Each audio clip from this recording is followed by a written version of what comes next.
വലിയ നോമ്പിന്റെ പുണ്യയാത്രയിൽ മൂന്നാം ഞായറാഴ്ചയായ ഇന്ന് തിരുസഭ മാതാവ് നമുക്ക് പകർന്നു നൽകുന്നത് വിശുദ്ധ മർക്കോസ് എഴുതിയ സുവിശേഷം 2-ാം അധ്യായം 1 മുതൽ 12 വരെയുള്ള മധുരമായ ജീവന്റെ വചസ്സുകളാണ്.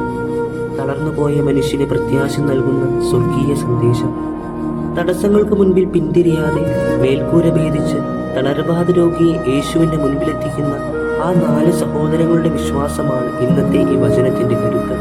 മകനെ, നിന്റെ പാപങ്ങൾ ക്ഷമിക്കപ്പെട്ടിരിക്കുന്നു. ശരീരത്തിന്റെ ചലനത്തെക്കാൾ ഉപരിയായി ആത്മാവിന്റെ ചങ്ങലകളാണ് മിശിഹ ഇവിടെ തകർത്തെറിയുന്നത്.